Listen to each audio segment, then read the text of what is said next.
Salutations à vous. Aujourd'hui, nous allons entreprendre un voyage à travers les siècles pour toucher du doigt l'une des pages les plus dramatiques et héroïques de l'histoire de la Rome antique. Nous parlerons d'un homme dont le nom est devenu synonyme de lutte pour la liberté,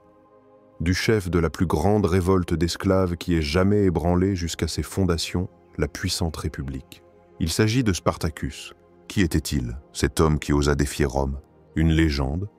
enveloppée des brumes du temps, ou une figure historique réelle dont les exploits firent trembler la ville éternelle? Essayons de le découvrir ensemble en nous appuyant sur les témoignages des historiens anciens, les découvertes archéologiques et la logique des événements, en nous efforçant de séparer le bon grain de l'ivraie de la mythification, et tentons de reconstituer son parcours de vie et la signification de son combat. Commencer le récit de Spartacus, c'est se heurter d'emblée à une énigme, car le brouillard qui enveloppe ses premières années est dense et impénétrable. Les sources antiques, telles que Plutarque de Chéronée, Appien d'Alexandrie, Lucius Anneus Florus et Paul Orose, ne nous fournissent que des informations fragmentaires, parfois contradictoires, sur ses origines. La version la plus répandue et acceptée par la majorité des chercheurs veut que Spartacus fut un thrace de la tribu belliqueuse des Mèdes. Les Mèdes habitaient les régions montagneuses du cours moyen du fleuve Strymon, sur le territoire de l'actuelle Bulgarie du sud-ouest et partiellement du nord de la Grèce, dans une région connue pour sa nature rude et ses habitants indomptables. C'était un peuple réputé pour son irréductibilité, son amour de la liberté et ses fréquents affrontements avec ses voisins, y compris les puissants Macédoniens et, plus tard, les Romains eux-mêmes, qui étendaient progressivement leur influence dans les Balkans. Plutarque, qui vécut près de 2 siècles après les événements décrits, mais qui eut accès à des sources antérieures qui ne nous sont pas parvenues, peut-être aux œuvres de Salluste ou de Tite-Live, décrit Spartacus comme un homme non seulement très courageux et fort, mais par son intelligence et la douceur de son caractère, supérieur à sa condition et ressemblant en général plus à un Hellène qu'on aurait pu s'y attendre d'un barbare. C'est une caractéristique très flatteuse et remarquable de la part d'un historien romain, bien que d'origine grecque, surtout si l'on considère que les Romains traitaient habituellement les soi-disant barbares avec un mépris et une arrogance à peine dissimulée, les considérant comme des hommes de seconde zone, dépourvus de culture et de véritable vaillance. L'intelligence et la douceur de caractère, notées par Plutarque, distinguent en effet Spartacus de la cohorte des chefs de bande de brigands ordinaires ou des révoltes d'esclaves spontanées, telles que les autorités romaines officielles et les historiens à leur solde tentaient souvent de les présenter. Il existe également une supposition, qui n'a cependant pas de preuves solides et irréfutables, que Spartacus aurait pu avoir une origine noble, peut-être même royale, de la dynastie des Spartocides, qui régnait sur le royaume du Bosphore, situé sur les rives du détroit de Kertch, en Crimée et dans la péninsule de Taman. Le nom même de Spartacus ou Spartokos, qui se rencontre à plusieurs reprises parmi les rois et les aristocrates du Bosphore, semblerait y faire allusion. Cependant, ce nom pouvait être simplement assez répandu dans le monde thrace, scythe ou sarmate, et un lien direct avec l'élite dirigeante du Bosphore reste une hypothèse intrigante mais non prouvée. La version selon laquelle Spartacus, comme beaucoup de ses jeunes et forts compatriotes, servit à un moment de sa vie dans l'armée romaine en tant qu'auxiliaire, soldat issu des peuples alliés ou soumis à Rome, semble plus plausible et logique, compte tenu des réalités historiques générales de l'époque. Les Thraces étaient réputés comme d'excellents et intrépides guerriers, en particulier dans l'infanterie légère, peltaste et la cavalerie. Leurs détachements, armés de leurs cimeterres courbes caractéristiques, les sicae, et de petits boucliers légers, les peltés, étaient très appréciés des généraux romains pour leur mobilité, leur endurance et leur aptitude au combat en terrain accidenté. Rome attirait activement de tels contingents auxiliaires à son service, utilisant leurs compétences de combat spécifiques dans ses nombreuses guerres de conquête à travers la Méditerranée et au-delà. C'est peut-être dans les rangs de l'armée romaine que Spartacus acquit une expérience militaire inestimable, une connaissance approfondie de la tactique romaine, de l'entraînement, de l'organisation des légions, des méthodes de siège, de la construction de fortifications de campagne et de la logistique, ce qui joua par la suite un rôle clé, sinon décisif, dans les succès stupéfiants de sa révolte. Il put voir de ses propres yeux non seulement les forces, mais aussi les faiblesses de la redoutable machine militaire romaine, sa lourdeur dans certaines conditions, sa dépendance à l'égard de l'approvisionnement, ainsi que le moral des légionnaires. Mais comment un thrace libre, peut-être même un soldat romain vétéran expérimenté, se retrouva-t-il dans la condition d'esclave gladiateur au plus bas de la structure hiérarchique complexe de la société romaine? Les sources divergent à nouveau sur les détails et proposent différents scénarios. Selon une version, rapportée par Appien, il combattit initialement contre les Romains, peut-être au sein des milices thraces, résistant à l'expansion romaine dans les Balkans, fut fait prisonnier au combat puis vendu en esclavage, comme c'était habituellement le cas pour les prisonniers de guerre. Plutarque, quant à lui, rapporte une histoire quelque peu différente. Il aurait d'abord servi dans les troupes romaines, mais aurait ensuite déserté, aurait été capturé et vendu comme gladiateur. Lucius Anneus Florus, connu pour son style rhétorique et sa propension à la dramatisation, ajoute encore plus de couleurs. Il écrit que Spartacus était un mercenaire thrace, devenu soldat, puis déserteur, puis brigand et enfin, grâce à sa force physique exceptionnelle, gladiateur. La désertion de l'armée romaine était punie très sévèrement, souvent par la peine de mort ou la vente en esclavage dans les mines, ou comme gladiateur. Si Spartacus a effectivement déserté, son sort ultérieur est tout à fait logique. Quoi qu'il en soit, son parcours de vie, plein de rebondissements brutaux et tragiques, le conduisit au cœur même de l'Italie, dans la riche et fertile Campanie,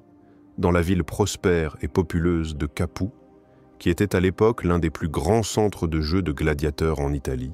dans l'une des écoles de gladiateurs les plus célèbres et les plus importantes, le Ludus, appartenant à un certain Lentulus Batiatus. Batiatus, semble-t-il, était un homme d'affaires entreprenant qui faisait fortune sur le commerce de vies humaines. Capoue, autrefois fière rivale de Rome elle-même pour l'hégémonie en Italie, et au 1er siècle avant notre ère, une ville riche, animée et quelque peu décadente, était célèbre pour ses terres fertiles, ses luxueuses villas de la noblesse romaine, ses vins exquis et hélas ses nombreuses écoles de gladiateurs qui faisaient partie intégrante de la culture romaine du divertissement. Le Ludus de Lentulus Batiatus était l'un de ces établissements tristement célèbres, une véritable usine de mort où des hommes, transformés en marchandises vivantes, privés de tout droit et de leur essence humaine même, étaient préparés à des spectacles sanglants et cruels pour le plaisir d'un public romain blasé et avide de sensations fortes, du simple plébéien à la plus haute aristocratie. La vie d'un gladiateur était incroyablement dure, pleine de privations et d'humiliations, et, en règle générale, très courte. Ils étaient détenus dans des casernes exiguës, sombres et mal ventilées, souvent enchaînés la nuit avec de lourdes chaînes de fer pour empêcher les évasions. On leur donnait une nourriture grossière, mais suffisamment calorique, principalement du gruau d'orge et des fèves, juste assez pour maintenir la force physique monstrueuse nécessaire au combat mortel dans l'arène. Chaque jour, du petit matin jusqu'à tard le soir, était rempli d'entraînements épuisants menant à l'épuisement physique et nerveux complet, avec différents types d'armes offensives et défensives, des glaives courts et pointus, les gladius, de longues et lourdes lances, les astés, des tridents massifs, les fucinés, des filets de lancers, les retias, des poignards, les pugiones. On leur apprenait non seulement à combattre et à tuer efficacement, mais à offrir un véritable spectacle sanglant. Attaquer avec panache, se défendre avec art, mourir magnifiquement et théâtralement si la foule l'exigeait, et achever froidement l'adversaire vaincu sous les rugissements assourdissants et les applaudissements d'une foule de plusieurs milliers de personnes dans l'arène. Toute désobéissance, la moindre manifestation de faiblesse, d'insoumission ou simplement de mauvaise humeur était immédiatement et très cruellement punie par les surveillants lanistes ou leurs assistants docteurs. Flagellation avec des verges de plomb ou des fouets à plusieurs lanières, les flagras, garnis de pointes d'os ou de métal, enfermement dans un cachot étroit et sombre, l'ergastulum, au pain et à l'eau, tortures atroces ou mort immédiate des mains des surveillants, qui étaient eux-mêmes souvent d'anciens gladiateurs. Les gladiateurs se divisaient en de nombreux types différents, chacun avec son armement spécifique, son armure, sa tactique de combat et même son surnom. Il y avait les myrmillons, lourdement armés, portant un grand bouclier oblong, le scutum, un casque caractéristique à large bord et une haute crête en forme de poisson, d'où leur nom, des jambières et un brassard et armés d'un glaive. Les samnites, dont l'armement rappelait celui des anciens guerriers italiques du Samnium, avec un grand bouclier, un casque à plumes et une lance. Les rétiaires, légers et mobiles, combattant pratiquement sans armure, mais armés d'un filet pour entraver l'adversaire, d'un trident et d'un poignard. Les secutors, spécialement conçus pour combattre les rétiaires, avec un casque lisse et profilé couvrant tout le visage pour que le filet ne s'y accroche pas. Et bien sûr, les thraces auxquelles, par une ironie du sort, appartenait Spartacus lui-même. Le gladiateur thrace était armé d'un cimeterre court et fortement courbé, la sica, destinée à porter des coups tranchants sournois par-dessus le bouclier de l'adversaire, et d'un petit bouclier carré ou rectangulaire, la parma, qui offrait moins de protection, mais plus de maniabilité. Aux jambes, il portait de hautes jambières jusqu'aux genoux, les ocréas, et sur le bras droit, un brassard de protection, la manica. Pour les esclaves qui tombaient dans une école de gladiateurs, c'était pratiquement une condamnation à mort avec un léger sursis. Les chances de survivre dans l'arène, où la décision de vie ou de mort du vaincu était souvent laissée à l'appréciation de la foule assoiffée de sang ou de l'éditeur des jeux qui organisait le spectacle, étaient infimes. Même si un gladiateur remportait une série de victoires éclatantes et devenait le favori du public, sa vie appartenait toujours entièrement à son maître laniste, qui pouvait à tout moment le vendre, le faire combattre à nouveau jusqu'à la mort ou simplement le tuer. Seuls quelques rares combattants, les plus chanceux, les plus endurants, les plus forts physiquement et les plus habiles techniquement, célèbres dans de nombreuses arènes et ayant conquis l'amour de la foule, pouvaient, après de nombreuses années de service sanglant, mériter la liberté tant attendue, recevant des mains du magistrat une épée de bois, le rudite, symbole de libération et de fin de carrière de gladiateur. Mais seuls quelques-uns sur des milliers atteignaient ce moment heureux. Spartacus, doté d'une force physique peu commune, d'une agilité et d'une endurance naturelle, endurci peut-être par un service militaire antérieur, et, ce qui est beaucoup plus important, d'un esprit vif et analytique, d'une capacité d'apprentissage rapide, d'un sang-froid au combat et d'un puissant charisme naturel, se distingua rapidement parmi les autres gladiateurs de l'école de Batiatus. Il ne se résigna pas à son terrible sort, ne se transforma pas en un instrument de meurtre sans volonté, ne se brisa pas sous le poids d'une discipline cruelle. L'idée de liberté, de retour dans sa lointaine patrie, ou du moins d'une vengeance cruelle contre ses oppresseurs impitoyables, ne le quittait pas un instant, devenant une obsession. Et il n'était pas seul dans ses aspirations secrètes et sa haine. Dans l'école de Batiatus, comme dans d'autres établissements similaires à travers l'Italie, croupissaient de nombreux autres désespérés, poussés à bout, de puissants Gaulois capturés lors des campagnes de conquête de Jules César ou de ses prédécesseurs en Gaule, des Germains féroces, vendus en esclavage après des raids infructueux sur les provinces frontalières romaines, d'autres fiers Thraces, ne voulant pas se soumettre à l'esclavage, des Grecs instruits, de robustes Syriens, des Ibères endurants d'Espagne, des hommes de tribus, de peuples et de cultures différents, unis par une haine commune envers leur maître, un destin cruel et injuste, et une soif irrépressible et dévorante de s'échapper de cet enfer sanglant pour retrouver la liberté. Parmi eux se distinguaient particulièrement deux Gaulois nommés Crixus et Onomaus. Crixus était connu pour sa puissance physique incroyable, son caractère féroce et son courage désespéré au combat. Onomaus possédait peut-être une certaine expérience militaire et jouissait d'une autorité parmi ses compatriotes. C'est avec eux, ainsi qu'avec d'autres compagnons d'infortune les plus fiables, déterminés et désespérés, que Spartacus commença secrètement et prudemment à préparer un complot en vue d'une évasion massive. Ils étaient environ 200, comme le rapporte Plutarque, mais leur plan était extrêmement risqué, presque suicidaire, car la garde dans les Ludii était vigilante et la punition pour une tentative d'évasion était terrible. Le plan de l'évasion audacieuse était hardi et désespéré, car un échec signifiait une mort inévitable et atroce, non seulement pour les conspirateurs, mais peut-être aussi pour beaucoup d'autres gladiateurs, à titre d'exemple effrayant. Selon Plutarque, environ 200 gladiateurs appartenant à Lentulus Batiatus complotèrent pour s'enfuir. Cependant, comme cela arrive souvent dans de telles situations,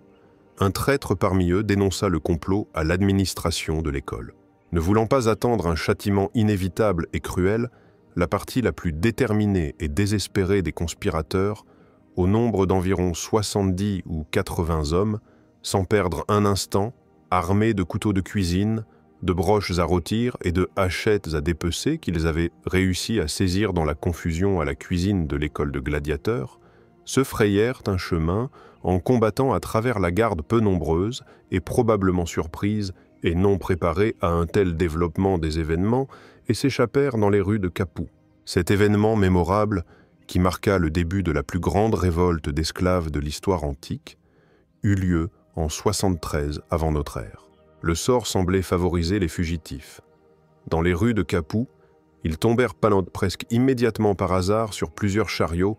qui, par un incroyable concours de circonstances, transportaient une grande quantité d'armes et d'armures de gladiateurs, destinés, semble-t-il, à être vendus dans une autre ville ou pour une autre école de gladiateurs. Ce fut une chance incroyable, fantastique, un véritable cadeau du ciel qui changea immédiatement le rapport de force. Immédiatement armés de véritables épées de combat, de lances, de boucliers et de casques, les gladiateurs, qui représentaient déjà une force de combat redoutable et bien organisée, repoussèrent facilement l'attaque d'un détachement de gardes locaux, rassemblés à la hâte et envoyés à leur poursuite par l'administration municipale de Capoue, sans s'attarder dans la ville même, où ils risquaient inévitablement d'être encerclés et anéantis par des forces supérieures. Ils se dirigèrent rapidement vers le refuge naturel sûr le plus proche et se fortifièrent sur les pentes du volcan éteint du Vésuve qui dominait majestueusement le golfe de Naples. Le Vésuve, à cette époque, n'était pas encore cette montagne redoutable, crachant des flots de lave incandescente et des nuages de cendres mortelles, telle que nous la connaissons après la célèbre éruption catastrophique de 79 de notre ère, qui ensevelit à jamais sous plusieurs mètres de matériaux volcaniques les villes romaines prospères de Pompéi, Herculanum et Stabis. Ces pentes étaient couvertes de forêts denses et sauvages, de fourrés impénétrables et de vignobles abandonnés, offrant un refuge idéal, difficile d'accès et bien protégé pour les fugitifs, ainsi que d'excellentes possibilités tactiques pour se défendre contre des forces ennemies supérieures. C'est là, sur le Vésuve, dans ce camp improvisé, que les gladiateurs fugitifs et les esclaves qui les avaient rejoints élurent leur chef. À l'unanimité, Spartacus fut reconnu comme le chef principal, ou peut-être l'un des plusieurs chefs égaux au début, son autorité, fondée sur son intelligence, son jugement, son courage, ses capacités d'organisation et, probablement, son expérience militaire antérieure étant incontestable. Ses plus proches assistants et commandants de détachements distincts, composés principalement de leurs compatriotes, furent les Gaulois Crixus et Onomaus. Au début, leur groupe était peu nombreux, seulement quelques dizaines d'hommes aguerris et désespérés, mais la rumeur de l'évasion audacieuse des gladiateurs de l'école de Batiatus et de leur premier affrontement réussi avec les autorités, tel un feu de forêt, se répandit rapidement dans toute la Campanie et les régions voisines du sud de l'Italie. D'autres esclaves, fuyant les riches villas environnantes et les immenses domaines agricoles, les latifundia, où leur travail était non moins pénible et sans espoir que dans les écoles de gladiateurs ou les mines,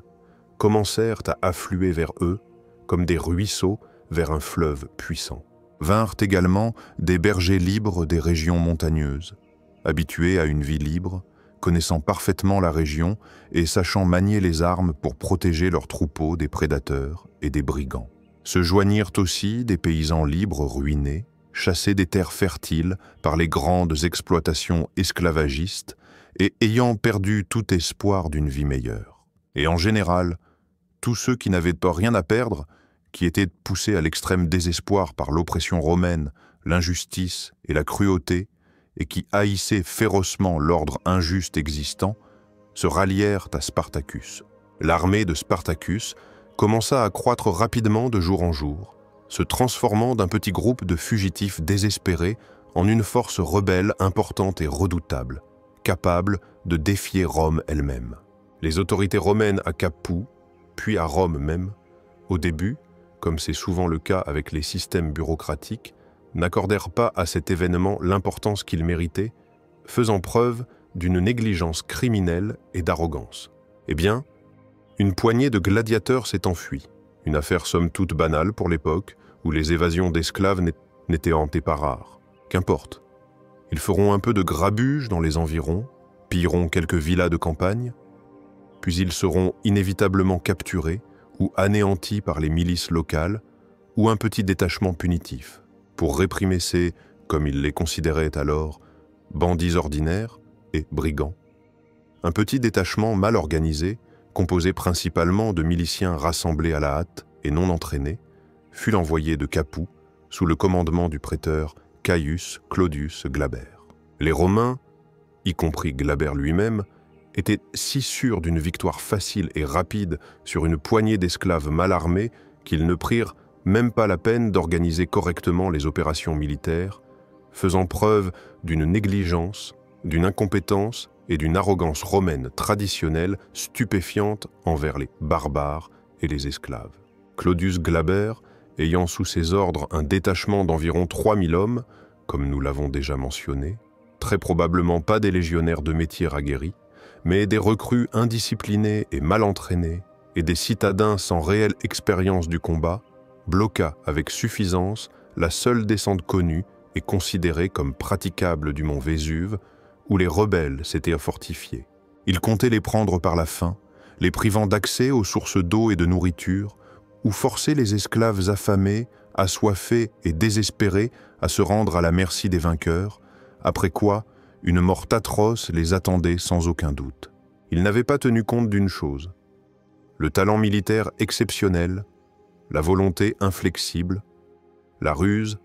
l'ingéniosité et la détermination désespérée de Spartacus et de ses compagnons aguerris. Ce qui se passa ensuite sur les pentes abruptes et boisées du Vésuve devint une véritable légende, entrée dans tous les manuels d'histoire militaire et démontra de manière éclatante le génie militaire hors du commun de Spartacus, sa capacité à trouver des solutions tactiques non conventionnelles et ingénieuses dans les situations les plus désespérées et apparemment sans issue. Pris au piège tactique, coupés de toutes les voies de retraite connues et des sources d'approvisionnement, les rebelles ne perdirent pas courage, ne sombrèrent pas dans le désespoir et n'attendirent pas passivement leur sort inévitable. Spartacus, évaluant rapidement et précisément la situation et le relief du terrain, ordonna à ses hommes de tresser avec les longues, solides et flexibles lianes de vignes sauvages qui poussaient en abondance sur les pentes du Vésuve, un nombre suffisant d'échelles et de cordes robustes et assez longues. Sous le couvert d'une nuit profonde et sombre, alors que le camp romain, confiant dans sa sécurité, dormait d'un sommeil paisible et peut-être pendant un vent fort ou une pluie qui étouffait les bruits, en observant le silence et la prudence les plus strictes, les gladiateurs et les esclaves qui les avaient rejoints descendirent un par un, silencieusement et discrètement, le long de ces échelles improvisées, d'un côté de la montagne, presque à pic, rocheux, et donc absolument non gardé par les Romains. Ce fut une manœuvre extrêmement risquée et dangereuse, exigeant de chaque participant un courage, un sang-froid, une agilité physique et une endurance incroyables, car un seul son imprudent ou une chute pouvait ruiner toute l'entreprise. Le camp romain, comme nous l'avons déjà dit, dormait, n'ayant pas posté de garde adéquate et vigilante et ne s'attendant absolument pas à une attaque d'un côté aussi inattendue, considérée comme impraticable. L'attaque soudaine, rapide et furieuse des rebelles par l'arrière, dans l'obscurité, menée par Spartacus lui-même, provoqua une panique, un chaos et une confusion indescriptible parmi les soldats indisciplinés et non préparés au combat de nuit de Clodius. Désorganisés, surpris dans leur sommeil, beaucoup d'entre eux n'eurent même pas le temps de saisir leurs armes ou de se former en ordre de bataille. Ils furent facilement, rapidement et presque sans perte du côté des attaquants écrasés et mis en déroute panique. Le préteur Caius Claudius Glaber lui-même, abandonnant ses soldats démoralisés à leur sort, s'enfuit honteusement du champ de bataille, sauvant à peine sa peau. Les rebelles capturèrent son camp, et avec lui de riches butins, y compris une grande quantité d'armes romaines de bonne qualité dont ils avaient tant besoin, des armures solides, des chevaux, des vivres, de l'argent et d'autres équipements militaires. Cette première grande et brillante victoire sur les troupes romaines régulières eut une importance morale et matérielle énorme, difficile à surestimer pour la suite et le succès de toute la révolte. Premièrement, elle montra de manière éclatante et convaincante, non seulement aux rebelles eux-mêmes, mais aussi à toute la population italienne, que les anciens esclaves, que les Romains et les citoyens libres avaient l'habitude de considérer uniquement comme des instruments parlants, dociles et soumis, étaient incapables non seulement de fuir et de se cacher de leur maître, mais aussi de combattre avec succès sur un pied d'égalité et même de vaincre les troupes romaines régulières, bien que pas les meilleures, en utilisant la ruse, le courage et la discipline. Deuxièmement, cette victoire retentissante apporta à Spartacus et à son mouvement croissant une large renommée et une gloire dans toute l'Italie et au-delà, attirant dans ses rangs encore plus de nouveaux adeptes et partisans. Désormais, non seulement les esclaves de Campanie, mais aussi les pauvres libres opprimés, les bergers sans terre et les paysans ruinés des régions voisines, Lucanie, Apulie, Samnium, Brutium, commencèrent à affluer en masse sous les bannières de Spartacus, voyant en lui leur unique protecteur, chef et libérateur potentiel de l'oppression romaine et de l'inégalité sociale. Le nombre de rebelles augmentait de jour en jour, comme une boule de neige, atteignant, selon certaines estimations peut-être exagérées des historiens anciens, plusieurs dizaines de milliers de personnes. Rome ne pouvait plus ignorer cette menace croissante et de plus en plus dangereuse, émanant du cœur même de l'Italie, de ses régions les plus fertiles et les plus peuplées. De nouvelles forces militaires, plus importantes et mieux préparées, furent envoyées à la hâte contre Spartacus sous le commandement d'un autre préteur, Publius Varinius. Varinius était peut-être un chef militaire plus expérimenté et capable que le malheureux Glaber, mais lui aussi, semble-t-il, sous-estima le talent militaire de Spartacus et le moral de son armée. Il commit également une erreur tactique en divisant son armée en plusieurs parties distinctes, dont l'une était commandée par son légat, assistant, Lucius Furius, et l'autre par Quintus Cosinius. Spartacus, ayant déjà démontré ses capacités tactiques hors du commun et son habileté à exploiter les erreurs de l'ennemi, décida de ne pas attendre que les Romains unissent leurs forces et l'attaquent de toutes leurs forces, mais préféra agir par anticipation et écraser leurs détachements un par un, en utilisant l'avantage de la mobilité et de la connaissance du terrain. D'abord, il attaqua soudainement et écrasa complètement le détachement de 2000 hommes de Lucius Furius, qui s'était probablement trop éloigné des forces principales. Puis, en utilisant une autre ruse militaire habile, selon Plutarque, il laissa dans son camp désert un trompettiste qui sonnait de temps en temps le rassemblement et d'autres signaux militaires, créant chez l'ennemi l'illusion complète de la présence de toute l'armée, et plaça même sur le rempart des mannequins, vêtus d'armure et armés pour tromper la vigilance des Romains, tandis que lui-même, avec ses forces principales, contournait secrètement et rapidement l'ennemi par le flanc ou l'arrière. Spartacus attaqua aussi soudainement et rapidement le détachement de Quintus Cosinius. Cosinius était si négligent, suffisant, et ne s'attendait pas à une attaque qu'au moment de l'assaut des rebelles, comme le rapportent de manière colorée les sources antiques. Il prenait tranquillement un bain dans l'une des luxueuses villas de campagne qu'il avait précédemment capturées. Il fut pris par surprise, n'eut pas le temps d'opposer une résistance sérieuse et fut tué dans la mêlée, tandis que son camp, son train et toutes ses provisions furent capturés par les rebelles. Le préteur Publius Varinius lui-même, qui tentait vainement de poursuivre l'insaisissable Spartacus et de lui imposer une bataille générale dans des conditions qui lui seraient favorables, subit également de sa part plusieurs défaites cuisantes et humiliantes dans une série de petites escarmouches et d'embuscades. Dans l'une de ces batailles, les rebelles faillirent capturer le préteur Varinius lui-même. Ils réussirent à s'emparer de son cheval de bataille personnel, de ses licteurs, c'est-à-dire la garde d'honneur de 12 hommes qui accompagnaient toujours les plus hauts magistrats romains, et même de ses faisceaux, des faisceaux de verge de bouleau ou d'orme avec une hache insérée, qui était le symbole principal et sacré du pouvoir et de la justice prétorienne. Pour la Rome fière et sûre d'elle, ce fut une honte, une insulte et une humiliation publique inouïe. L'armée de Spartacus, désormais bien armée et équipée d'armes et d'armures romaines de prise, aguerrie par de nombreuses batailles victorieuses, dotée d'un moral élevé et d'une foi en son chef, s'était transformée en une force militaire redoutable et imposante, capable de rivaliser avec les légions romaines. Les rebelles contrôlaient en fait de vastes territoires du sud de l'Italie, menant des raids audacieux, pillant les riches villas et domaines des propriétaires d'esclaves haïs,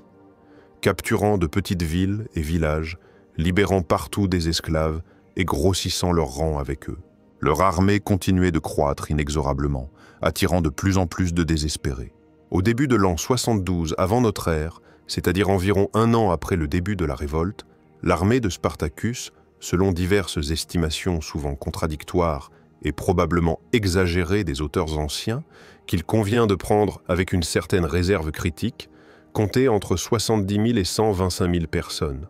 y compris les femmes et les enfants qui suivaient l'armée. Ce n'était plus simplement une bande d'esclaves et de gladiateurs en fuite, mais une véritable armée, immense et multinationale, bien que très hétéroclite par sa composition ethnique, sociale et culturelle, ce qui créait certaines difficultés de commandement. Dans ses rangs, combattaient côte à côte de fiers Thraces, de belliqueux Gaulois, de puissants Germains, des Italiques autochtones de diverses tribus du sud de l'Italie, des Grecs instruits, de rusés Syriens, d'endurants Ibères d'Espagne,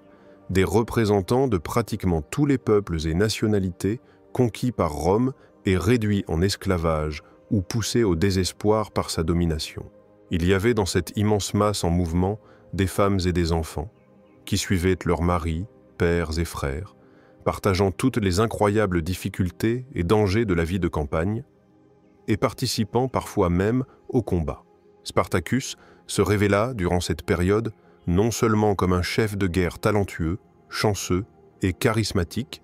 mais aussi comme un organisateur exceptionnel et visionnaire et un sage politicien. Il comprenait parfaitement que pour une lutte réussie et durable contre une puissance aussi forte et centralisée que Rome, il était nécessaire de transformer cette immense masse de gens, largement spontanée, mal gérée et indisciplinée, en une armée soudée, bien entraînée et disciplinée, capable de rivaliser avec la meilleure armée du monde d'alors, les légions romaines. Il s'efforça avec insistance d'organiser son armée sur le modèle romain, qu'il connaissait probablement bien grâce à son service antérieur. Il créa des unités de combat analogues aux cohortes et manipules romains, nomma des commandants parmi ses compagnons les plus capables, expérimentés et dévoués, indépendamment de leur origine ethnique. Il introduisit dans l'armée une discipline militaire stricte, parfois même cruelle, punissant sans pitié le pillage, le vol de la population civile, l'ivrognerie, les jeux de hasard et, surtout, la désobéissance aux ordres et la lâcheté au combat. Il organisa l'entraînement systématique de ses guerriers à l'art militaire, au maniement des armes et à la tactique de combat, utilisant pour cela l'expérience d'anciens gladiateurs, de soldats auxiliaires professionnels et même de centurions romains prisonniers qu'il forçait peut-être à entraîner ces hommes. Une production et une réparation artisanales, mais assez efficaces, d'armes et d'armures furent mises en place dans les forges et les ateliers artisanaux capturés, pour lesquels tous les esclaves artisans disponibles dans l'armée étaient immobilisés. Tout le butin de guerre, sur son ordre strict, était partagé équitablement entre tous les guerriers, indépendamment de leur rang et de leur mérite, ce qui contribuait à maintenir un moral élevé un sentiment de justice et une cohésion au sein de cette armée hétéroclite. De plus, comme le rapporte Appien, Spartacus interdit catégoriquement dans son armée la possession et l'utilisation de l'or et de l'argent, tant pour l'enrichissement personnel que pour le commerce avec la population locale. Il ordonna de ne vendre aux marchands, qui osaient parfois apparaître dans son camp, que le fer et le cuivre nécessaires à la production d'armes et de confisquer l'or et l'argent, peut-être pour les utiliser à des fins centralisées de l'armée, par exemple, pour la corruption ou le recrutement. Par cela, il cherchait non seulement à prévenir les dissensions internes et la jalousie due à une répartition inégale du butin, mais aussi à ne pas détourner ses guerriers de l'objectif principal, la lutte pour la liberté et non pour l'enrichissement matériel. Cependant, maintenir l'unité, la discipline et la capacité de combat dans une armée aussi immense, multinationale et hétérogène, composée de personnes ayant des passés, des objectifs de vie, des niveaux d'éducation, de culture et de conscience complètement différents, était une tâche extrêmement complexe, pratiquement irréalisable, même pour un chef aussi génial que Spartacus. Le principal problème insoluble, qui sapait constamment les forces et l'unité de la révolte de l'intérieur, devinrent les désaccords de plus en plus aigus concernant les plans futurs, les objectifs stratégiques du mouvement et les méthodes de guerre. Spartacus, en stratège visionnaire et lucide, comprenait parfaitement qu'en fin de compte, Rome, disposant de ressources humaines, matérielles et financières pratiquement inépuisables, serait capable de rassembler et d'aligner contre lui une armée immense, bien équipée et dirigée par des généraux expérimentés, et de réprimer tôt ou tard la révolte, aussi brillamment qu'elle se développa au début ou au milieu. Son plan stratégique principal, semble-t-il, consistait à, après avoir infligé aux Romains quelques défaites sensibles supplémentaires et affaibli au maximum leur présence militaire en Italie, percer avec son armée à travers les montagnes alpines, difficile mais pas infranchissable, vers le nord, de faire sortir ses hommes hors d'Italie et de leur donner ainsi la possibilité de retourner dans leur patrie historique. En Thrace, en Gaule, en Germanie, en Espagne ou dans d'autres terres d'où ils avaient été arrachés de force pour être réduits en esclavage. C'était peut-être la seule chance réaliste et raisonnable de salut, d'obtenir une véritable liberté et de préserver la vie de dizaines de milliers de personnes. Cependant, beaucoup de ses partisans, en particulier les nombreux et belliqueux détachements de Gaulois et de Germains qui constituaient une partie importante, sinon la majorité, de son armée, dirigée par l'un de ses plus proches, mais apparemment trop ambitieux et peu perspicaces assistants, le Gaulois Crixus, grisé par une série de victoires à l'eau brillantes et faciles sur les préteurs et consuls romains, ainsi que par l'immense et riche butin capturé, ne partageait absolument pas ses plans sobres et visionnaires de Spartacus. Il voulait décontinuer la guerre en Italie même, attiré par la perspective alléchante de continuer à piller les riches cités romaines, les luxueuses villas et les fertiles domaines, de se venger sans pitié de leurs anciens maîtres et de tous les Romains pour toutes les offenses, humiliations et souffrances qu'ils avaient subies auparavant. Il ne voulait alors pas quitter l'Italie, où, comme ils le croyaient naïvement et à tort, la chance serait toujours de leur côté, et où ils pourraient soit créer leur propre État barbare sur les ruines des possessions romaines, soit simplement vivre à leur guise grâce à des pillages et des violences sans fin. Ces profondes divergences stratégiques, aggravées probablement par les ambitions personnelles de certains chefs moins talentueux mais plus vaniteux, ainsi que par les contradictions ethniques et la méfiance mutuelle entre les différents groupes de rebelles, conduisirent finalement à une scission tragique et funeste au sein de l'armée des insurgés. Une partie importante de l'armée, comptant selon diverses sources contradictoires, entre 20 et 30 000 hommes, composée principalement de Gaulois et de Germains, se sépara des forces principales de Spartacus sous la direction indépendante et arbitraire de Crixus et peut-être de Nomaeus, bien que certaines sources affirment que Nomaeus périt encore plus tôt, et se dirigea de manière autonome vers le sud ou le sud-est, en direction du mont Gargan en Apulie, avec l'intention de s'y fortifier, de créer sa base et de poursuivre la guerre à sa guise, sans plus obéir aux ordres de Spartacus. Eunomaüs, autre compagnon initial de Spartacus, selon certaines informations, périt en effet plus tôt dans l'une des nombreuses escarmouches avec les détachements romains en Campanie ou en Lucanie, bien que les circonstances exactes et le moment de sa mort restent incertains. Cette scission fut la première fissure sérieuse dans le monolithe de la révolte et affaiblit considérablement sa puissance globale. Le Sénat romain, enfin, prit pleinement conscience de toute la gravité, de l'ampleur et du danger de la menace qui pesait sur la République. La révolte des esclaves, commencée par l'évasion audacieuse d'une petite poignée de gladiateurs désespérés, s'était transformée en une guerre civile à grande échelle, longue et sanglante, que les historiens appelleront plus tard la Troisième Guerre servile, ou, ce qui est plus juste envers son principal héros, la guerre de Spartacus. Cette guerre menaçait non seulement la prospérité économique et la stabilité politique, mais l'existence même de la République romaine sous sa forme d'alors. C'est pourquoi, contre les rebelles, furent envoyées non plus des armées prétoriennes occasionnelles, composées de miliciens inexpérimentés et de recrues rassemblées à la hâte, mais 2 armées consulaires complètes, dirigées par les 2 consuls en exercice de l'an 72 avant notre ère,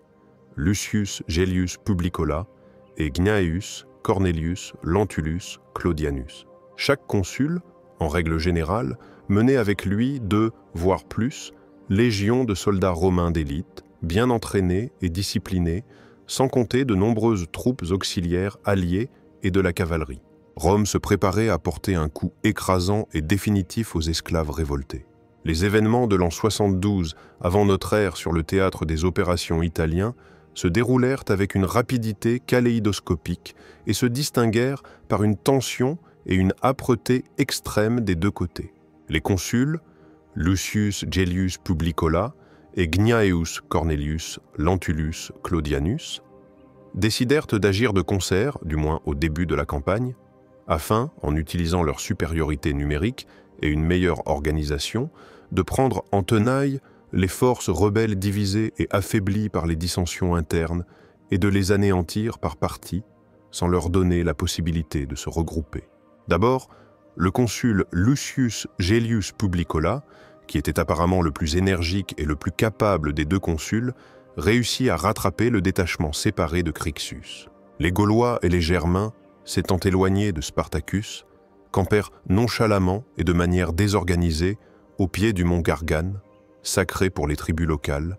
en Apulie, dans le sud-est de l'Italie. Dans la bataille sanglante et acharnée qui s'ensuivit et dura plusieurs heures, l'armée de Crixus, malgré le courage désespéré et fanatique des guerriers gaulois et germains qui combattirent jusqu'au dernier, fut complètement écrasée et pratiquement anéantie par les forces supérieures des légionnaires romains, avides de revanche pour les humiliations précédentes. Crixus lui-même, combattant comme un lion au premier rang de ses guerriers, essayant de les encourager par son exemple personnel, tomba dans cette bataille inégale. Selon l'historien romain Tite Live, 2/3 de son armée de 30 000 hommes, soit environ 20 000 hommes, furent anéantis dans cette bataille sanglante. Ce fut la première victoire vraiment sérieuse et longtemps attendue des Romains dans cette guerre longue et honteuse pour eux, qui provoqua une liesse et un soulagement indescriptibles à Rome. En apprenant la mort de Crixus et la déroute complète de son détachement, Spartacus, selon le témoignage de certains historiens antiques, notamment Appien et Florus, organisa en son honneur des jeux funèbres singuliers et macabres. Il sélectionna 300, voire 400 prisonniers romains nobles et de haut rang capturés lors de batailles précédentes, et les força à se battre à mort entre eux, par paires, comme de véritables gladiateurs, près du bûcher funéraire de Crixus et des guerriers tombés avec lui. Cet acte cruel, du point de vue des Romains civilisés et sans précédent,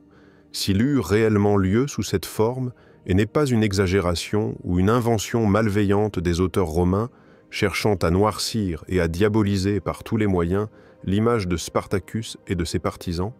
montre à quel point la haine des anciens esclaves envers leurs oppresseurs était profonde et irréconciliable, et à quel point ils avaient eux-mêmes changé, s'étaient endurcis et brutalisés, après avoir traversé l'enfer des écoles de gladiateurs et le creuset sanglant d'une guerre impitoyable, C'était une sorte de vengeance terrible et symbolique pour toutes les humiliations, souffrances et morts dans les arènes des amphithéâtres romains. Pendant ce temps, Spartacus, avec les forces principales de son armée, sans perdre de temps, poursuivait son mouvement rapide vers le nord, à travers l'Italie centrale, le long de la côte adriatique, en direction des Alpes. Il était poursuivi de près par l'autre consul, Gnaeus Cornelius Lentulus Claudianus, qui tenta de lui barrer la route et de lui imposer une bataille dans la région vallonnée du Picenum, sur la côte adriatique. Cependant, Spartacus, faisant une fois de plus preuve d'une maîtrise tactique hors du commun et d'une habileté à manœuvrer, attaqua soudainement et écrasa complètement l'armée du trop suffisant Lentulus, lui infligeant de lourdes pertes et la mettant en déroute panique. Puis, effectuant une autre manœuvre rapide et totalement inattendue pour l'ennemi, il se retourna brusquement vers le sud et attaqua l'armée de l'autre consul, Lucius Gellius, qui, après avoir remporté la victoire sur Crixus, se hâtait maintenant de rejoindre Lentulus et poursuivait Spartacus par le sud, espérant le prendre entre deux feux. Gellius, ne s'attendant absolument pas à un revirement aussi audacieux et rapide des événements, subit également une défaite écrasante face aux guerriers de Spartacus,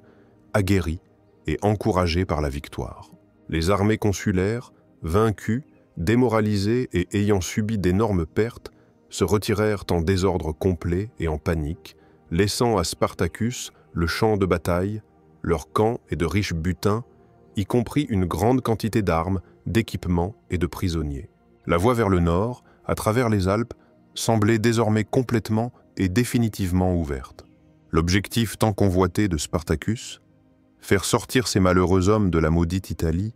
était plus proche et plus réel que jamais. Il atteignit sans encombre la ville de Mutina, située dans la fertile vallée du Pô, en Gaule cisalpine, dans le nord de l'Italie, aujourd'hui connue sous le nom de Modène. Là, le dernier chef militaire romain restant dans cette région tenta de l'arrêter. Le gouverneur de la province de Gaule cisalpine, le proconsul Caius Cassius Longinus Varus, à la tête d'une armée d'environ 10 000 hommes, composée de 2 légions rassemblées à la hâte et de milices locales. Spartacus, sans hésiter un instant, attaqua les Romains et, dans une bataille acharnée et sanglante, remporta à nouveau une victoire brillante et décisive. L'armée de Caius Cassius fut complètement écrasée et dispersée, lui-même fut grièvement blessé et s'échappa à peine du champ de bataille. Et c'est ici, au seuil même de la liberté tant attendue, alors que les sommets enneigés des Alpes étaient probablement déjà visibles à l'horizon, que se produit le revirement le plus mystérieux, le plus inexplicable et, en fin de compte, le plus tragique et fatal de toute l'histoire de cette grandiose révolte. Au lieu de poursuivre son mouvement irrésistible vers le nord et de quitter immédiatement l'Italie, comme il l'avait apparemment prévu à l'origine, et ce vers quoi il avait si longtemps et si obstinément tendu, Spartacus, soudainement et brusquement, à l'étonnement et à l'incompréhension de beaucoup, fait faire demi-tour à son immense armée victorieuse mais fatiguée, vers le sud, de nouveau à l'intérieur de la péninsule italienne, vers Rome. Pourquoi prit-il une décision aussi apparemment illogique et suicidaire? Les historiens débattent encore avec acharnement et sans résultat à ce sujet, avançant les hypothèses et les suppositions les plus diverses, parfois mutuellement exclusives, dont aucune n'est absolument prouvée et universellement acceptée. Il existe plusieurs versions principales qui tentent d'expliquer cette démarche stratégique fatale et, comme il s'est avéré, funeste pour toute la révolte. La première, et peut-être la plus répandue et la plus plausible, est la pression irrésistible de sa propre armée hétéroclite. Peut-être ces guerriers, composés de représentants de différents peuples, et ayant des objectifs et des aspirations complètement différents, encouragés par une série continue et presque incroyable de victoires éclatantes sur les meilleures armées romaines et par le butin incalculable et riche capturé au combat, ne voulurent-ils tout simplement pas quitter la riche et chaude Italie, où ils se sentaient maîtres de la situation? Ils pouvaient être attirés par l'espoir illusoire et fantomatique de capturer et de piller la ville éternelle elle-même, Rome, ce qui aurait été le sommet de leur vengeance et de leur triomphe, ou, du moins, de poursuivre des pillages faciles, une vie rassasiée et insouciante aux dépens des territoires italiens soumis et terrorisés. La deuxième version concerne les difficultés objectives et insurmontables liées à la traversée des Alpes par une masse de gens aussi énorme et mal organisée. Une armée immense, comptant des dizaines, voire des centaines de milliers de combattants, ainsi que de nombreuses femmes, enfants, vieillards et blessés, alourdis par un train gigantesque de butins pillés, de vivres et de malades, aurait pu se heurter à des difficultés logistiques et climatiques insurmontables lors de la traversée des hauts cols alpins, couverts de neige profonde et de glace, surtout à l'approche d'un hiver rigoureux. De plus, sur leur chemin, des tribus gauloises ou germaniques locales, hostiles et belliqueuses, les auraient presque certainement guettés, ne voulant pas laisser passer par leurs terres une masse d'hommes armés aussi énorme, affamés et potentiellement dangereuse. La troisième version est un nouveau plan stratégique inattendu de Spartacus lui-même, dont nous ne pouvons que deviner la nature. Certains chercheurs supposent qu'il aurait pu soudainement changer son plan initial et décider de se diriger vers le sud pour tenter de soulever de nouvelles révoltes d'esclaves et de pauvres libres, encore plus massives, dans d'autres parties de l'Italie, encore épargnées par la guerre, par exemple en Sicile, si souvent éprouvée, ou, comme nous l'avons mentionné à plusieurs reprises, par le passé, au IIe siècle avant notre ère, de grandes et longues révoltes d'esclaves avaient déjà éclaté sous la direction d'Eunus et d'Athénion, et de Salvius et Tryphon. Il aurait pu espérer se rendre sur cette île riche et densément peuplée, qui était une véritable poudrière en raison de l'énorme concentration d'esclaves cruellement exploités dans les vastes plantations, les latifundia, et y créer une base politico-militaire puissante, imprenable et bien approvisionnée pour une lutte future, plus réussie et durable contre Rome. Et enfin, la quatrième version, la moins probable mais néanmoins possible, est une erreur fatale dans l'évaluation des forces ennemies et de ses propres capacités, commise par Spartacus et ses plus proches compagnons. Enivrés par leur succès incroyable et presque continu, ils auraient pu croire à tort que Rome était déjà définitivement brisée, démoralisée et incapable d'aligner contre eux dans un avenir proche de nouvelles armées, plus fortes et plus aptes au combat. Quelle que fût la véritable raison de cette décision mystérieuse et fatidique, la pression irrésistible de sa propre armée, les difficultés objectives et insurmontables de la traversée des Alpes, un nouveau plan stratégique audacieux ou une erreur tragique dans l'évaluation de la situation politico-militaire générale, ce revirement soudain vers le sud s'avéra fatal pour toute la révolte. Il signifiait un renoncement volontaire à la seule chance réelle et réalisable de salut et d'obtention de la liberté,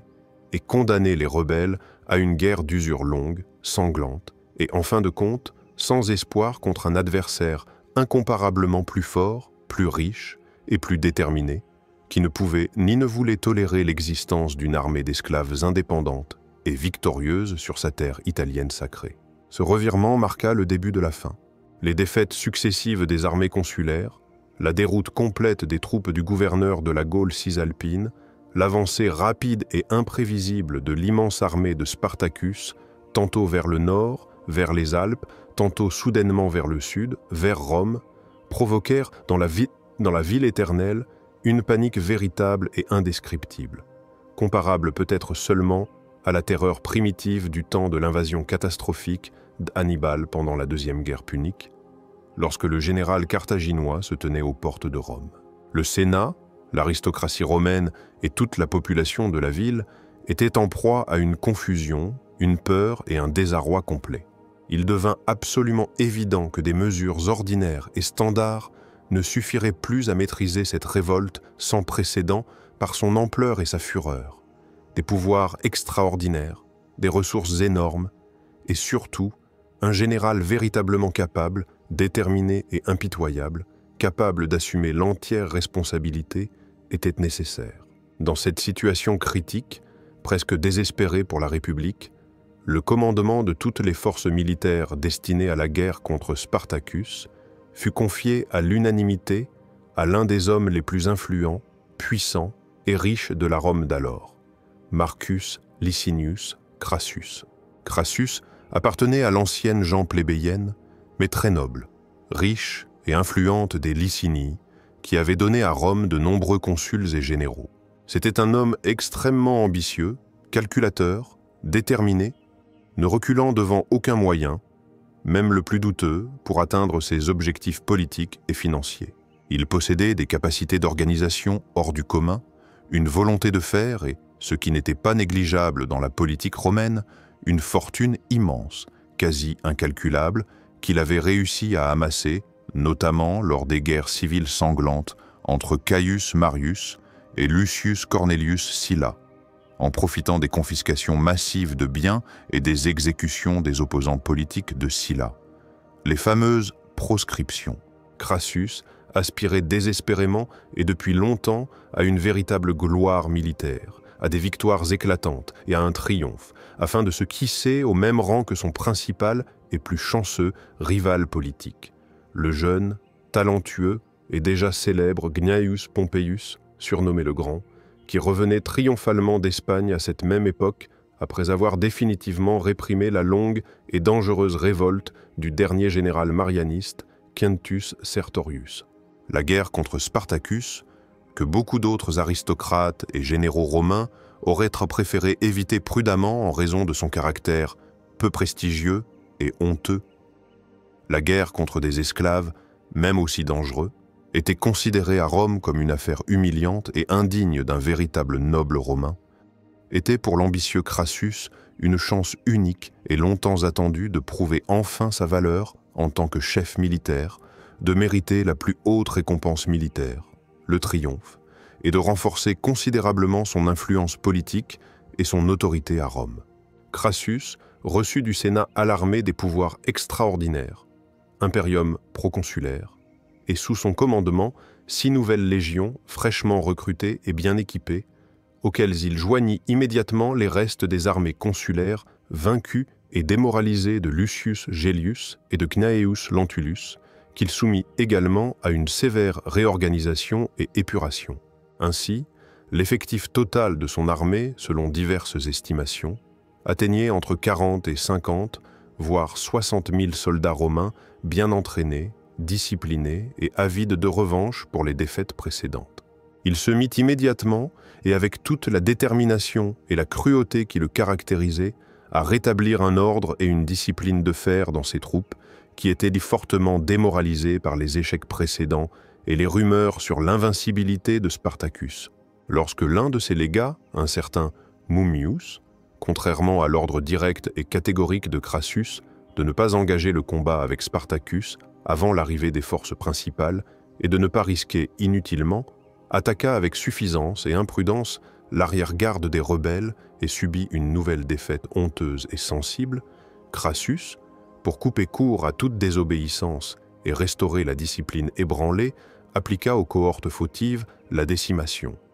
une forme de punition collective ancienne, barbare et terrible, où un soldat sur 10, tiré au sort parmi ceux qui avaient fait preuve de lâcheté, de désobéissance ou s'étaient enfuis du champ de bataille, était exécuté. Cette mesure draconienne et inhumaine, bien qu'elle eût provoqué murmures, terreur et haine dans l'armée, rétablit rapidement et efficacement la discipline militaire chancelante et força les légionnaires à craindre leur nouveau général impitoyable plus que le redoutable Spartacus lui-même. Spartacus, pendant ce temps, avec son armée immense mais de plus en plus ingérable, alourdie par un train gigantesque, de nombreuses femmes, enfants, vieillards et blessés se déplaçaient lentement et avec de grandes difficultés vers le sud,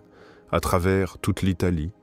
dévastant et incendiant sur son passage les villes, villas et domaines hostiles, mais peut-être plus, aussi sûrement et victorieusement qu'auparavant. Il n'avait apparemment toujours pas abandonné son intention désespérée de passer en Sicile, peut-être pour, comme nous l'avons déjà dit à plusieurs reprises, tenter d'y soulever une nouvelle révolte d'esclaves, encore plus massive et générale, et de créer une base politico-militaire imprenable et bien approvisionnée pour une lutte future, plus réussie et durable contre Rome, ou du moins d'y trouver un refuge temporaire. Il atteignit la ville de Rhegium, l'actuelle Reggio de Calabre, située à l'extrémité sud de la botte italienne, d'où, à travers l'étroit mais tumultueux détroit de Messine, la terre tant convoitée, séduisante et pleine d'espoir de la Sicile était déjà clairement visible. Là, à Rhegium, Spartacus, selon Plutarque et Appien, entra en négociation secrète et risquée avec des bandes de pirates ciliciens qui, à cette époque, dominaient en fait une grande partie de la mer Méditerranée, représentant une menace sérieuse et constante pour le commerce maritime romain et les colonies côtières. Il convint avec eux qu'il fournirait, contre un paiement important et généreux, or, argent et autres objets de valeur pillés, leurs nombreux navires rapides pour le transfert secret de son armée en Sicile. Les pirates, connus pour leur cupidité pathologique, leur perfidie et leur absence de tout principe moral, acceptèrent avec empressement et enthousiasme l'énorme somme qui leur était offerte, mais à l'heure convenue et au lieu convenu, leurs navires n'apparurent jamais dans le port de Rhegium. Ils trompèrent une fois de plus cyniquement et froidement Spartacus, soit par crainte de la poursuite de la puissante flotte romaine, qui aurait pu être rapidement mobilisée par Crassus pour bloquer le détroit, soit, ce qui est plus probable et correspond à leur réputation, après avoir reçu de l'astucieux et riche Crassus lui-même un pot de vin encore plus important, ou des promesses avantageuses pour leur trahison et leur renonciation à l'accord avec Spartacus. Ainsi, l'armée de Spartacus, trahie et trompée par les pirates, se retrouva piégée stratégiquement,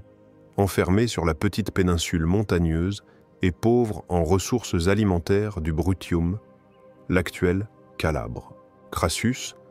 le suivant implacablement avec son armée immense et bien organisée, ne se précipita pas immédiatement pour engager une bataille générale décisive, craignant l'issue imprévisible d'un combat contre un adversaire désespéré, expérimenté et toujours très dangereux, qui pourrait vendre chèrement sa vie. Au lieu de cela,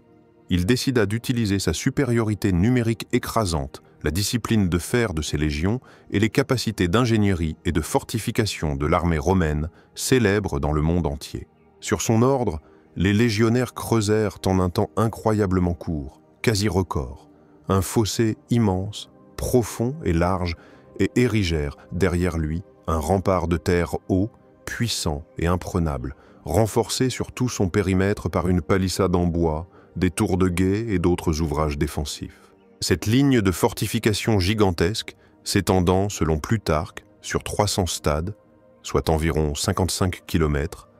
barrait toute la péninsule du Brutium dans sa partie la plus étroite, de la mer Tyrrhénienne à la mer Ionienne, coupant l'armée de Spartacus de toute communication avec le reste de l'Italie. Ainsi, l'armée des rebelles était complètement bloquée, privée de la possibilité de recevoir tout approvisionnement en nourriture et en fourrage de l'extérieur, et également coupée de toutes les voies d'armes de retraite ou de manœuvre. Le calculateur et impitoyable Crassus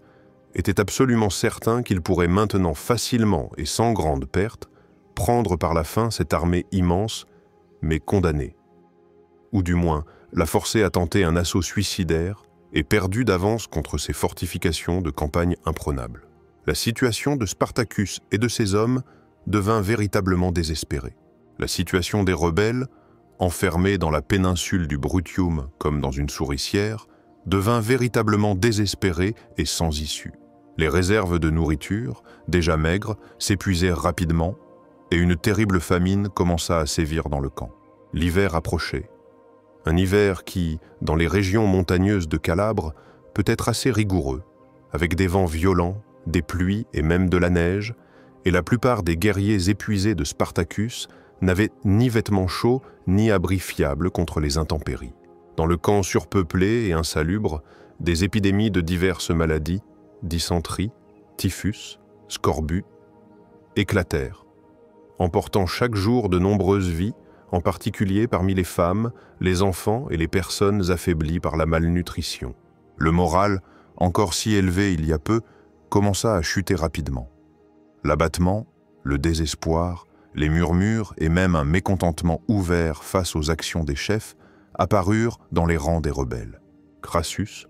observant tout cela depuis ses fortifications, était absolument certain qu'il pourrait maintenant facilement et sans grande perte pour son armée prendre par la fin cette masse immense de gens, mais condamné à périr. Cependant, Spartacus, cette fois encore, ne perdit pas courage, ne sombra pas dans le désespoir et ne se rendit pas à la merci du vainqueur impitoyable. Il fit de nouveau preuve d'une ingéniosité miraculeuse, d'une volonté de victoire inflexible, de courage et d'une incroyable capacité à inspirer et à mener ces hommes désespérés et épuisés, leur insufflant un dernier espoir. Une nuit particulièrement sombre, hivernale et orageuse, alors qu'une forte tempête de neige faisait rage, dissimulant tous leurs mouvements aux yeux de l'ennemi, et que les sentinelles romaines sur le rempart, gelées et fatiguées, montaient la garde avec négligence, les rebelles tentèrent une dernière percée désespérée et presque suicidaire. Sous la direction personnelle de Spartacus lui-même, qui, comme toujours, se trouvait aux endroits les plus dangereux, ils comblèrent, en un point particulièrement vulnérable et peut-être moins bien gardé, une partie du profond fossé avec de la terre, des arbres abattus, des fagots, des branches, des cadavres de prisonniers romains tués lors d'escarmouches précédentes et même, comme le rapportent certaines sources, avec les corps de leurs propres camarades morts de faim et de maladie. Ayant ainsi créé une sorte de chaussée ou de pont étroit, mais praticable à travers le fossé, ils réussirent, sous le couvert d'une obscurité impénétrable et d'une tempête déchaînée, en observant autant que possible le silence, à percer les fortifications de campagne de Crassus, apparemment imprenables et bien gardées. Selon Plutarque, environ un tiers de l'armée initiale de Spartacus, soit plusieurs dizaines de milliers de guerriers les plus forts, les plus endurants et les plus aptes au combat, réussit à s'échapper. Les autres périrent, soit lors de l'assaut désespéré des fortifications ennemies, soit étaient trop affaiblis par la faim, les maladies et les blessures pour participer à la percée, soit n'eurent tout simplement pas le temps de franchir le passage étroit et furent coupés par les légions romaines arrivées en hâte. Malgré le succès tactique de cette percée audacieuse et désespérée, la situation stratégique générale des rebelles survivants restait extrêmement difficile et presque sans espoir. Crassus, furieux et humilié qu'une partie importante de sa proie lui ait ainsi échappé de manière aussi inattendue et audacieuse, organisa immédiatement une poursuite acharnée, talonnant littéralement les fugitifs et ne leur laissant pas un instant de répit. Et de nouveau, comme cela s'était déjà produit à plusieurs reprises tout au long de cette tragique épopée, au moment le plus critique et le plus inopportun, une nouvelle scission, cette fois fatale, se produisit au sein de l'armée affaiblie et épuisée de Spartacus, sapant définitivement ses forces et son unité. Un détachement important, composé principalement de Gaulois et de Germains, peut-être s'agissait-il des restes des troupes de Crixus ou de nouveaux groupes mécontents de Spartacus, sous le commandement de 2 chefs militaires capables mais apparemment trop suffisants et indisciplinés, Gannicus et Castus se sépara des forces principales de Spartacus, soit en raison de nouveaux désaccords sur l'itinéraire futur et la tactique à adopter, soit par un désir stupide d'agir de manière indépendante et de se couvrir de gloire sans la partager avec Spartacus. Crassus, tel un prédateur expérimenté et impitoyable, profita immédiatement et avec joie de cette erreur grossière et de cette désunion dans les rangs ennemis. Il attaqua rapidement et encercla ce détachement isolé et séparé près du lac Lucanien, dont l'emplacement exact est inconnu, et, après une résistance acharnée mais brève et inégale, l'anéantit complètement. Dans ce massacre impitoyable, selon les historiens romains, plus de 12 000 rebelles périrent, y compris leurs 2 chefs, Gannicus et Castus. Pendant ce temps, la situation stratégique générale pour Spartacus et ses partisans fidèles restants se compliqua encore plus radicalement et irréversiblement. En Italie, dans le port méridional de Brindès sur la côte adriatique, débarquait à ce moment précis, avec son armée victorieuse et aguerrie, le célèbre et chanceux Gnaeus Pompeius, revenant triomphalement d'Espagne après avoir définitivement réprimé la révolte de 7 ans, très dangereuse pour Rome, du dernier général marianiste, Quintus Sertorius. Le Sénat, craignant toujours fortement qu'un seul Crassus, malgré tous ses efforts, ne puisse rapidement et définitivement venir à bout de l'insaisissable et toujours très dangereux Spartacus, ou, peut-être, souhaitant simplement accélérer le dénouement inévitable et ne pas laisser à Crassus seul tous les lauriers de la victoire, appela immédiatement à l'aide Pompée également, lui accordant de larges pouvoirs militaires et lui ordonnant de rejoindre Crassus au plus vite. De plus, du nord de Macédoine, où il avait également combattu avec succès contre le puissant roi du Pont, Mithridate Site Eupator,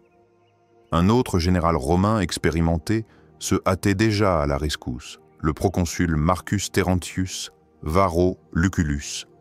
qui était le frère du plus célèbre et talentueux Lucius Licinius Lucullus, principal adversaire de Mithridate. Marcus Lucullus menait également avec lui plusieurs légions fraîches et aptes au combat. Ainsi, Spartacus, même après sa percée héroïque du piège mortel du Brutium, se retrouva pris dans une véritable tenaille stratégique, coincé de trois côtés entre trois grandes armées romaines bien équipées et dirigées par des généraux expérimentés, Crassus au sud, Pompée à l'est et Lucullus au nord.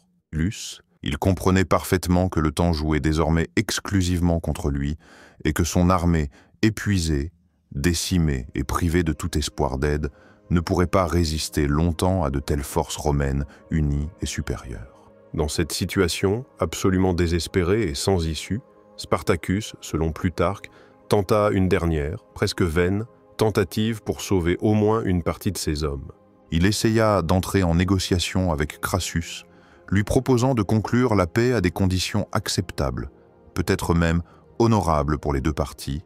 ou du moins d'obtenir des garanties de vie sauve pour ceux qui déposeraient volontairement les armes. Cependant, Crassus, qui anticipait déjà une victoire proche, complète et glorieuse, et ne souhaitait partager les lauriers du vainqueur de Spartacus avec personne, et surtout pas avec son rival haï Pompée, rejeta avec arrogance, mépris et catégoriquement toutes ses propositions de paix. Il ne désirait que l'anéantissement complet, inconditionnel et exemplaire de toute l'armée des esclaves révoltés et l'exécution atroce de son chef. La bataille décisive, finale et la plus sanglante de cette guerre longue, cruelle et tragique, eut lieu en avril de l'an 71, avant notre ère dans la région montagneuse de Lucanie, sur la rive droite du fleuve Silarus, aujourd'hui connu sous le nom de Célé. Juste avant le début de cette dernière bataille désespérée, comme le raconte la légende célèbre et émouvante, maintes fois rapportée et embellie par les historiens antiques, notamment Plutarque, on amena à Spartacus son cheval de bataille favori. Cependant, à l'étonnement de tous les présents, dégainant son épée, il tua soudainement d'un seul coup son fidèle destrier en disant « Si je remporte la victoire aujourd'hui, j'aurai beaucoup de bons chevaux, les chevaux de mes ennemis. Si en revanche, je perds aujourd'hui, il ne me servira plus à rien de toute façon. » Par ce geste dramatique et symbolique, il montrait non seulement à ses fidèles guerriers qu'il avait l'intention de se battre jusqu'au bout, à pied, épaule contre épaule avec eux, partageant leur sort, mais aussi qu'il n'y aurait ni retraite, ni fuite, ni pitié, seulement la victoire ou la mort sur le champ de bataille. La bataille fut incroyablement acharnée, furieuse, sanglante et impitoyable des deux côtés. Les rebelles, sachant parfaitement qu'en cas de défaite, aucune pitié ne leur serait accordée, combattirent avec le désespoir de condamner à mort, faisant preuve de miracles de courage, de ténacité et d'abnégation, et infligeant d'énormes pertes aux légions romaines assaillantes. Spartacus lui-même, selon la description unanime de tous les historiens, se battit comme un lion enragé au tout premier rang de son armée, au plus fort de la mêlée, essayant de percer les rangs serrés des légionnaires romains pour atteindre Crassus lui-même, afin de l'affronter en combat singulier et, peut-être, de décider de l'issue de toute la guerre d'un seul coup, comme cela se passait aux temps héroïques anciens. Il réussit à s'avancer très loin, il tua personnellement 2 centurions romains qui tentaient de lui barrer la route, mais finalement, il fut encerclé de toutes parts par des forces ennemies supérieures. Ayant reçu une grave blessure par un javelot à la cuisse, il serait, dit-on, tombé sur un genou. Mais, s'appuyant sur son bouclier et continuant à se défendre furieusement avec son épée contre les ennemis qui l'assaillaient de toutes parts, il continua à se battre jusqu'à ce qu'il tombe, transpercé de multiples lances et épées, abattu par un nombre incalculable de coups. Son armée, privée de son chef de génie, de son inspirateur et du symbole de sa lutte, fléchit, mais ne se débanda pas en panique et continua à se battre désespérément et obstinément jusqu'au dernier homme, jusqu'à ce qu'elle soit pratiquement entièrement massacrée ou capturée. Finalement, elle fut complètement écrasée et presque entièrement anéantie. L'écrasante majorité des rebelles tombèrent en héros sur le champ de bataille, se couvrant d'une gloire immortelle pour les siècles. Le corps de Spartacus lui-même, malgré toutes les recherches minutieuses ultérieures, entreprises peut-être même sur l'ordre de Crassus lui-même, qui aurait voulu obtenir la tête de son principal ennemi, ne fut jamais retrouvé ni identifié parmi les milliers et milliers de cadavres mutilés qui jonchaient l'immense champ de bataille. Cette circonstance mystérieuse engendra par la suite de nombreuses légendes romantiques et suppositions selon lesquelles il aurait peut-être, par miracle, survécu à cette terrible boucherie et réussi à se cacher pour réapparaître un jour, à l'avenir, et mener une nouvelle lutte des opprimés pour leur liberté. Cependant, il est plus probable que son corps ait été simplement si mutilé au combat qu'il était impossible de l'identifier. Après cette victoire écrasante et définitive à la bataille du fleuve Silarus, qui mit fin à 3 ans d'épopée de la révolte, Marcus Licinius Crassus organisa une répression cruelle, exemplaire et glaçante contre les quelques rebelles restés en vie après la bataille et faits prisonniers. Environ 6000 malheureux esclaves, capturés sur le champ de bataille, ou dans les jours suivants, lors du ratissage de la région, furent condamnés à la peine la plus atroce et la plus infamante, la crucifixion. Ces croix furent dressées le long de la célèbre voie appienne, principale artère de transport de l'Italie, sur toute sa longueur depuis la ville de Capoue, où près de 3 ans auparavant, cette grandiose révolte avait commencé, jusqu'aux portes même de la ville éternelle, Rome. Ce spectacle terrifiant, interminable et glaçant, une succession infinie de croix avec des hommes mourant lentement et atrocement dessus, devait servir d'avertissement redoutable, visible et inoubliable à tous les autres esclaves, non seulement en Italie, mais dans tout l'immense et multinational empire romain. Il devait démontrer de manière éclatante la puissance invincible et la cruauté impitoyable de Rome, ainsi que le sort terrible et inéluctable qui attendait quiconque oserait à l'avenir porter atteinte à sa domination sacrée et à l'ordre qu'elle avait établi. Gnaeus Pompeius, arrivé avec son armée victorieuse d'Espagne, comme on dit, après la bataille, alors que le travail principal et le plus difficile pour écraser Spartacus avait déjà été fait par Crassus,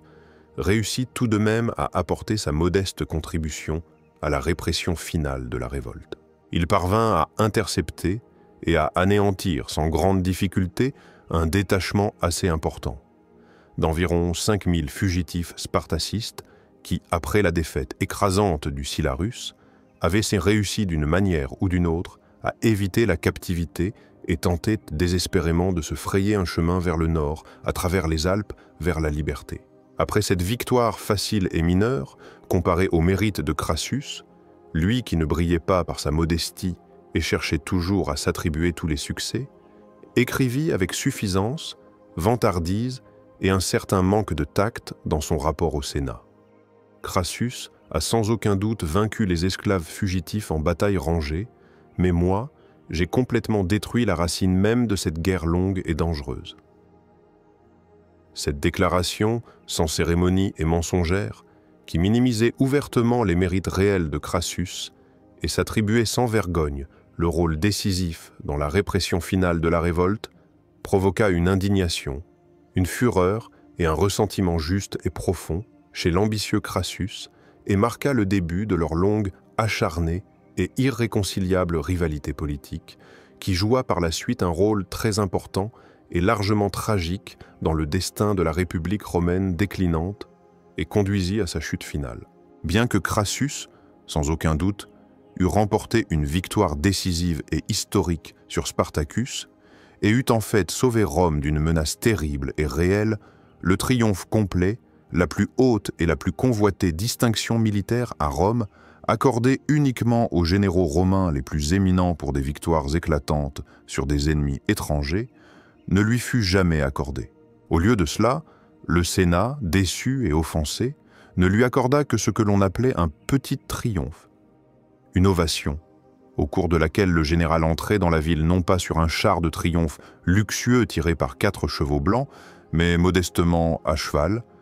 et sa tête était couronnée non pas de laurier, mais de myrte, considérée comme moins honorable. L'explication officielle de cette décision était que la guerre contre des esclaves, même aussi massive, sanglante et dangereuse que celle de Spartacus, était par nature une affaire honteuse, impure et indigne d'un triomphe complet, qui était exclusivement réservé aux victoires sur des adversaires de statut et d'honneur égaux, c'est-à-dire sur d'autres États souverains et leurs armées. La révolte de Spartacus, qui dura près de 3 longues et sanglantes années, de 73 à 71 avant notre ère, et qui embrasa pratiquement tout le sud et le centre de l'Italie, fut la plus grande, la mieux organisée, la plus longue et la plus dangereuse révolte d'esclaves et de couches opprimées de la population de toute l'histoire pluriséculaire et tumultueuse de Rome. Elle montra de manière éclatante et impitoyable à quel point la puissante République romaine était en réalité fragile et vulnérable, sa prospérité économique et sa puissance militaire reposant en grande partie, sinon de manière décisive, sur l'exploitation la plus cruelle et la plus inhumaine du travail servile bon marché et sans droit. Elle démontra avec une évidence criante au monde entier que les esclaves n'étaient pas simplement des « instruments parlants », comme les appelaient cyniquement certains philosophes et agronomes romains, mais des êtres humains dotés de raison, de volonté, de sentiments, capables d'une résistance organisée et désespérée, d'abnégation et d'une lutte héroïque pour leur liberté, leur dignité humaine et leurs droits élémentaires. Bien que la révolte ait finalement été réprimée avec une cruauté exemplaire et incroyable, elle eut des conséquences profondes, bien que pas toujours immédiatement évidentes et directes, pour le développement ultérieur de la société et de l'État romain. Effrayés par l'ampleur, la ténacité et la fureur de cette révolte, les propriétaires d'esclaves romains, en particulier les grands latifundistes, devinrent, du moins pour un certain temps, un peu plus prudents, calculateurs et, peut-être, même un peu plus humains dans leur traitement de leurs nombreux esclaves, craignant de nouvelles agitations et mutineries, encore plus destructrices et imprévisibles. Il y eut également quelques changements, bien que mineurs et partiels, dans la législation romaine concernant le statut juridique des esclaves et limitant quelque peu les formes les plus flagrantes et cruelles d'arbitraire et de violence de la part de leurs maîtres. Par exemple, il fut interdit de tuer des esclaves sans motif valable ou de les vendre comme gladiateurs. Mais surtout, le nom de Spartacus,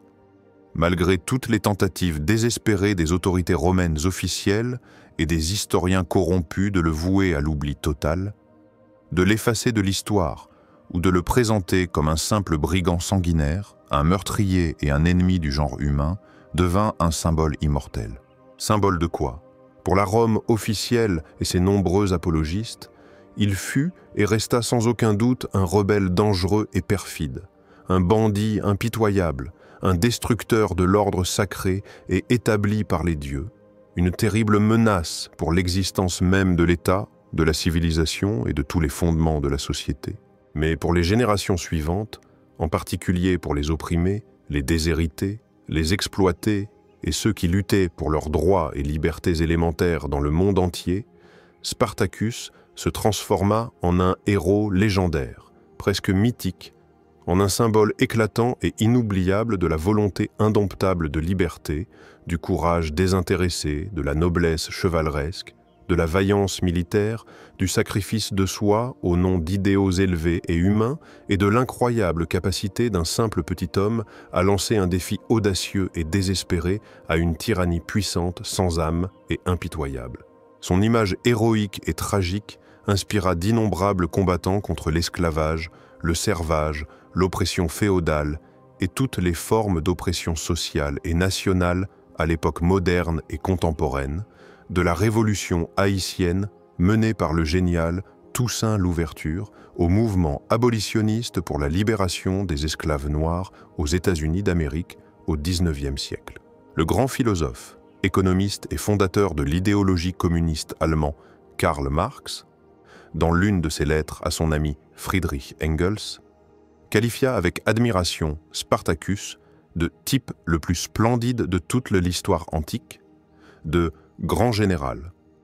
caractère noble, véritable représentant du prolétariat antique. Pendant les événements tumultueux et sanglants de la Révolution française de la fin du XVIIIe siècle, son nom fut souvent scandé dans les rues de Paris et mentionné dans les discours des Jacobins et d'autres révolutionnaires radicaux. Au XXe siècle, le nom de Spartacus devint un véritable étendard de combat et un symbole pour de nombreux révolutionnaires, socialistes, communistes et antifascistes du monde entier. Les sociaux-démocrates de gauche allemands, les révolutionnaires enflammés Karl Liebknecht et Rosa Luxembourg, au plus fort de la Première Guerre mondiale impérialiste, fondèrent un groupe marxiste anti-guerre, puis une organisation politique sous le nom fier et symbolique de Ligue spartakiste, qui devint plus tard le noyau du Parti communiste d'Allemagne. En Union soviétique et dans d'autres pays du soi-disant bloc socialiste, il était hautement vénéré comme l'un des premiers et des plus éminents héros de la lutte des classes dans l'Antiquité, comme un précurseur des révolutions prolétariennes. L'image de Spartacus, son destin héroïque et tragique, trouvèrent un large et multiple écho dans la littérature mondiale. Les exemples les plus connus et les plus populaires sont les romans historiques captivants de l'écrivain garibaldien italien Raffaello Giovagnoli, Spartacus, et de l'écrivain communiste américain Howard Fast, Spartacus, traduit dans de nombreuses langues du monde. Son histoire émouvante servit de base au célèbre et bouleversant ballet par sa force et sa beauté du compositeur soviétique exceptionnel Aram Ilitch Khatchatourian, Spartacus, devenu une véritable perle et un classique de l'art du ballet mondial. Et bien sûr, le cinéma mondial ne pouvait ignorer un sujet aussi gratifiant, spectaculaire et idéologiquement riche. L'adaptation la plus célèbre, bien que pas entièrement fidèle historiquement, est le grandiose péplum hollywoodien du réalisateur Stanley Kubrick, Spartacus,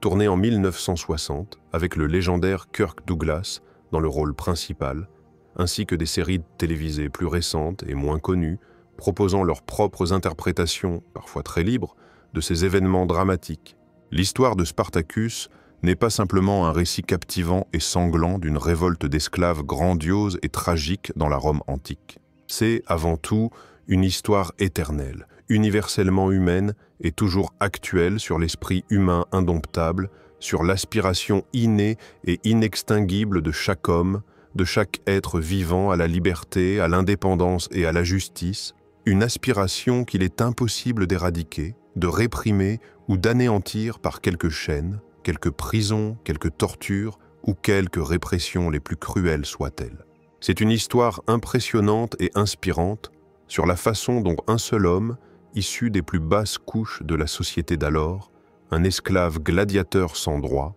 condamné à mort pour le plaisir de la foule, mais doté d'un charisme hors du commun, presque surnaturel, d'un esprit vif et perspicace, d'un talent d'organisateur exceptionnel et d'un courage inflexible, quasi fanatique, a pu unir autour de lui des dizaines et des centaines de milliers d'hommes aussi désespérés, humiliés et opprimés, les transformer d'une masse informe, soumise et docile, en une armée redoutable, disciplinée et victorieuse, et lancer un défi audacieux, désespéré et presque impensable à la puissance militaire la plus forte, la plus riche et la plus impitoyable de son temps. Oui, en fin de compte, après 3 ans d'efforts incroyables, de victoires éclatantes et de défaites amères, la révolte de Spartacus subit une défaite militaire écrasante. Lui-même périt héroïquement dans le dernier combat désespéré, et l'écrasante majorité de ses fidèles partisans furent soit impitoyablement anéantis sur le champ de bataille, soit soumis à une exécution atroce et infamante. Mais elle laissa une trace indélébile, profonde et inoubliable dans l'histoire de l'humanité,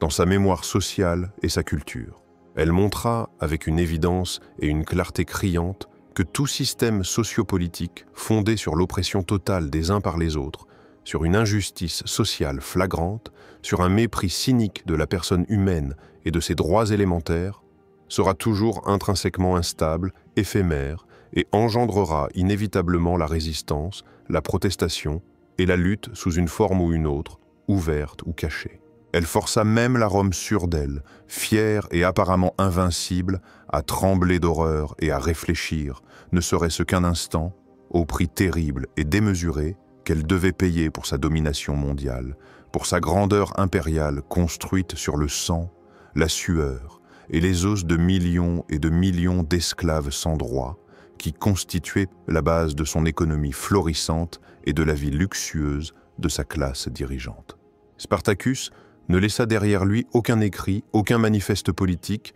aucun traité philosophique ni mémoire. Tout ce que nous savons de lui, de ses pensées, de ses plans et de ses actes, nous le savons malheureusement principalement par les écrits de ses ennemis jurés, les historiens romains,